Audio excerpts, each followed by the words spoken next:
Social media पर आप सभी के पास आपके चहेते कहते हैं दिल में रहने वाले चैनल महालक्ष्मी की ओर से सुबह सुबह 8 बजे 10 खबरों के साथ करेंगे आज की शुरुआत। कैसे रुकेंगे देश में बलात्कार? क्या जातिगत गणना भी जरूरी हो गई है?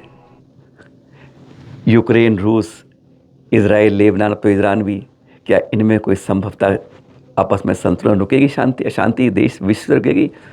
पुलक सागर जी से बहुत दिनों से आपसे बात नहीं कर गई, उनसे दिखाएंगे चर्चा इस बारे में। क्षमामणि आप लोग आज मनाएंगे कुछ, कल कोई, परसों लगातार मनाएंगे, पर मनाएंगे, पर जेल में कैसे मनी? अरे सचमुच आंखों से पानी निकल आया इस बात पे। स्कूलों में कैसे मनी? हम और आप क्या मनाएंगे? बच्चों ने आपस में कैसे मनाई? अरे जैन क्या मनाएंगे? जब वो बच्चे घर में जाके पिता से कहने लगे तो पिता की आंखों में आंसू आ गए, फक्र से, आज बेटा मुझसे माफी मांग रहा है, वह दिखाएंगे।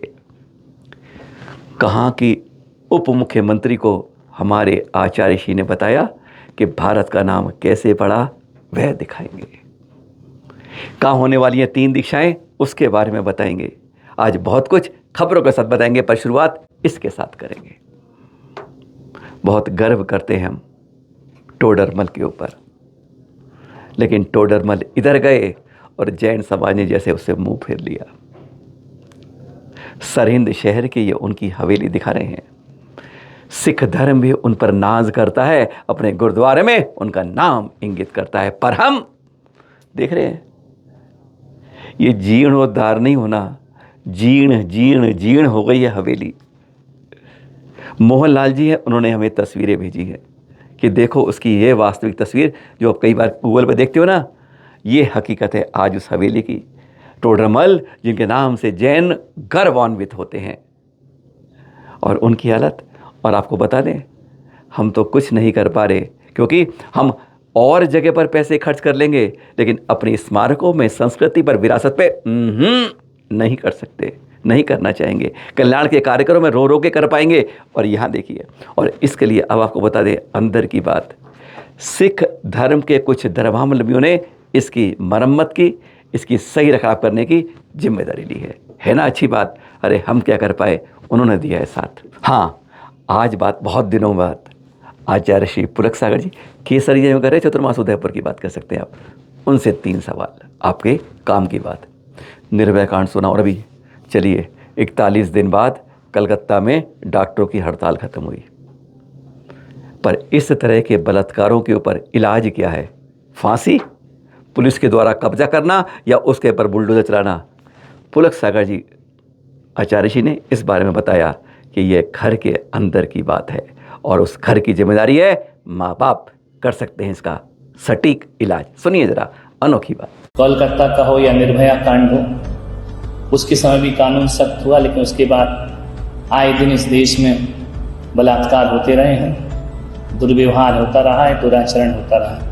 मैं तो चाहता हूँ कि इस समस्या से निपटना है तो सबसे पहले हमें माता पिता पर ध्यान देना हो। हमारे देश की सबसे बड़ी विडंबना ये है कि जब किसी लड़की का बलात्कार होता है, रेप होता है, तो सबसे पहले उस रेप करने वाले को माँ बाप बचाने का प्रयास करें। मैं कहता हूँ नहीं, जब माँ बाप उसे घसीट कर कानून के हवाले लाएंगे, जब वो ला करके चौराहे पर उस लड़के को सजा देंगे, और उसे इस तरह से माँ बाप दंड दें कि दोबारा वो किसी लड़की की तरफ बुरी नजर उठा के ना देख सके। हाँ, दूसरा सवाल उनसे पूछा गया कि आजकल जातिगत जनगणना की बात चल रही है। पहले तो धर्म वाइज 6 धर्मों में चल रही थी, अब ये जातिगत जनगणना भी आ गई है, तो क्या इससे हमारे देश के लिए लाभप्रद है? उन्होंने साफ बताया। और क्या बताया? उन्होंने एक अनोखा अलग जवाब बताया, और वास्तव में अच्छा बताया। सुनिए। धर्म निरपेक्ष की बातें करते थे, जाति निरपेक्ष की बातें करते थे, अब जातिगत जनगणना कर रहे हैं। ये राजनीतिक स्वार्थ है इनका। जातिगत जनगणना ना करके भारतीय जनगणना होना चाहिए कि भारत में रहने वाले लोग कितने हैं। इन्हें धर्मों में, जातियों में, संप्रदायों में विभाजित करके देश को लड़ा के, उन्माद फैला के किस तरह हम देश को कहाँ ले जाना चाहते हैं, यह गृह युद्ध जैसी वातावरण का निर्माण होने जा रहा है। मैं सोचता हूँ कि जनगणना हो तो केवल उसमें भारतीय लिखा जाए, तो हम सोचेंगे कि वो जनगणना ज़्यादा सार्थक हो। अभी देखा है आपने, इजराइल ने पेजर, उसके बाद walkie talkie, laptop, solar plants में भी विस्फोट कर दिए। यानी यह तकनीक युद्ध की कहाँ से कहाँ जा रही है। ऐसे ही समय में यूक्रेन और रूस और इधर इजराइल, लेबनान और बीच में आए ईरान, क्या देश में, क्या दुनिया के अंदर कोई शांति फैला पाएंगे, या अशांति के माहौल में पूरी दुनिया इस बारूद पर कड़ी रहेगी। क्या है इसका एक सटीक इलाज? सुना श्री आचार्य श्री पुलिक सागर से एक सटीक जवाब, सुनिए जरा। तक ये पूरा विश्व महावीर की अहिंसा को एक्सेप्ट नहीं करेगा, तब तक इन हथियारों से, इन बमों से अमन चैन की स्थापना नहीं हो सकती। इसलिए हम ये चाहते हैं कि पूरी विश्व में, पूरी दुनिया में अहिंसा का संदेश बुलंद होना चाहिए। जो हमारा नज़रिया लोगों का हो गया है कि सारी दुनिया में हमारा एक छत्रराज रहे। एक छत्रराज तो रावण का नहीं रहा, कंस का नहीं रहा, हिटलर का नहीं रहा, तो आपका हमारा कैसे रहेगा। चैनल महालक्ष्मी बोल बोल के थक गया, लेकिन हमारे कान में जू नहीं रहेंगी। 29वां जन्म कल्याणक महोत्सव वर्ष पारस प्रभु का चला गया। नहीं, हमें कोई चिंता नहीं, जैसे नाम मनाते हैं वैसे ही निर्वाण लड्डू चढ़ा के बस इतिश्री 2550 पे कुछ गुणगान किया महावीर स्वामी का, जो भी समापन करेंगे, लेकिन नहीं, ये नहीं हुआ। अब उनका 28वां निर्वाण महोत्सव वर्ष का रह गया है। गनीमत है एक सांसद के पत्र पर हमारे संचार मंत्री ज्योतिरादित्य सिंधिया जी ने यह कन्फर्मेशन भेजा है कि 28वें निर्वाण कल्याण को 29वें जन्म कल्याण 23वें तीर्थंकर पारस पर एक विशेष डाक टिकट जारी किया जाएगा।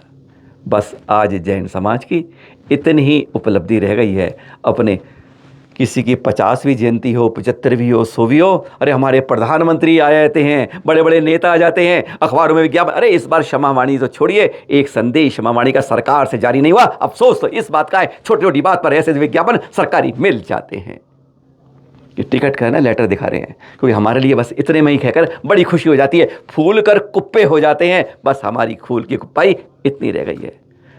सरकार की ओर से पहली बार दिखा है कि क्षमावाणी पर, पिछली बार दिल्ली सरकार ने भी दिया था, पंजाब सरकार ने भी, कईयों ने दिए थे, लेकिन इस बार नहीं।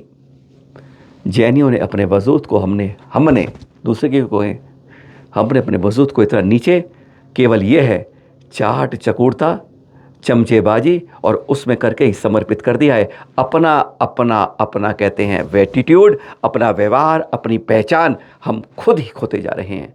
खुद खड़ा होना पड़ेगा, तब दूसरा कोई समझ पाएगा, नहीं तो इसी तरह से बस एक डाक टिकट 28वें निर्वाण महोत्सव पर, और एक अनेकों साधुओं की, संतों की जब बनती है ना, तो 50, 75, 100 में बहुत कुछ हो जाता है, और हम 28वें में यह इसलिए। पर एक बात अच्छी है इसके अंदर, आपको ज़रूर बता दें, वो जो G20 में राग गाया गया था जैन समाज के बारे में, इतिहास के बारे में, कि 2650 साल हुए हैं, कम से कम एक डाक टिकट यह बात तो उसको पूरा कर पाएगा कि 2650 नहीं, 2900 में 23वें तीर्थंकर की पहचान थी, 22 और थे, कम से कम एक सरकारी इतिहास में यह दर्ज हो जाएगा। चित्र दिखा रहे हैं, वैसे ऐसे चित्र मिलते नहीं हैं, क्योंकि जेल में फ़ोटो नॉट अलाउड, यह जेल से ही हमें मिल पाए हैं। औरंगाबाद जेल में 1800 कैदियों ने क्षमावाणी बनाई। अरे हम क्या बनाएंगे, हम तो आपस में पटे रहते हैं, जा बटते हैं, हमारी तो नाक इतनी ऊंची है कि दीवार खिंच जाती है। क्षमावाणी क्या बनेगी, क्षमा अलग, वाणी अलग हो जाती है। पर यहाँ देखिएगा, आंखों से आंसू आ गए थे जब उन्होंने, उनमें से अनेकों ने पत्र तक लिखे, उन लोगों को लिखे जिनसे उन्होंने गलती की थी, जो उनके ऊपर आरोप आए थे। सबसे अनोखी क्षमावाणी का एक इतिहास जैन समाज के लिए बना कि औरंगाबाद जेल में 1800 कैदियों ने अपने अपने रूप में अपनी अपनी गलती स्वीकार करते हुए क्षमा का जो वाणी से बोला, वह सचमुच देखकर जेलर और वहाँ के अधिकारी भी गदगद हो गए थे। अरे ये कैसा पर्व है, ऐसा अनोखा, जिसमें अपने अंदर की कहते हैं आत्म कल्याण की भावना कैदियों के अंदर जग गई थी। ये चित्र उसके कुछ साथ में सबूत के रूप में आपको दिख रहे हैं। वैसे ऐसे फ़ोटो दिख नहीं पाते हैं, पर आप मानेंगे कैसे, क्योंकि हमारे यहाँ मानने के लिए खोपड़ी अलग चलती है। और हाँ, ये कुछ स्कूलों के चित्र दिखा रहे हैं। 4665 स्कूलों में छत्रपति संभाजी नगर के अंदर वहाँ के जिला प्रशासन शिक्षा विभाग द्वारा जारी किया गया, वहाँ पर क्षमापन यानी क्षमावाणी दिवस मनाया जाएगा। देख रहे हैं बच्चों को, वहाँ हर ने बार में कुछ बताया कि क्षमावाणी क्या है। अरे जैनों की बात नहीं कर रहे, यह सर्वधर्म की बात हो रही है। क्योंकि क्षमावाणी किसी एक जैन की नहीं, एक दिन की नहीं, एक समय की नहीं, एक व्यक्ति की नहीं, किसी नहीं है, सबके साथ क्षमा जुड़ी। ओ सॉरी, ओ माय गॉड, गलती हो गई। ये शब्द जो निकलते हैं ना, तो क्षमावाणी का भाव अपने आप निकलता है। और इन स्कूलों में देखो, छोटे छोटे बच्चे जब बोलते थे ना, तो टीचर भी गदगद जाते। टीचरों ने कहीं प्रोत्साहित किया। ये कुछ स्कूलों के चित्र आपको छत्र समझने से दिखा रहे हैं। और वैभव भाई है ना, उन्होंने हमें इसमें सहयोग दिया है इन चित्रों को आप तक पहुंचाने के लिए। गजब की बात है, इस बार यहाँ हुआ है। इस बार आपको कोशिश करनी है अपने अपने क्षेत्र में, स्कूलों के अंदर, क्योंकि क्षमावाणी को कहीं से जोड़ नहीं सकते आप। ना लिंग का भेद करता है, ना व्यक्ति का भेद करता है, ना मंदिर का भेद करता है, ना जगह का भेद करता है। और ये कहीं भी, कभी भी, कैसे भी, कोई भी मना लेता है। कुछ अलग चित्र खींचे जो आपको देख रहे हैं। ये पता है, बच्चे खड़े हुए मॉनिटर के पास, एक बच्चा एक के साथ, और वो आपस में एक दूसरे से क्षमा मांग रहे हैं। दिल के अंदर उतर जाते हैं ऐसे चित्र। एक कतार बन गई स्कूलों के अंदर, एक क्लास दूसरी से 1 to 1। देख रहे हैं आप, ये एक बच्चा दूसरे से कहता है भाई मुझे गलती करना, मैंने तुझसे गलती की थी। दूसरा कहता है मुझे भी गलती करना, जो गलती करी है उसको माफ़ करना, अब हम ऐसी गलती नहीं करेंगे।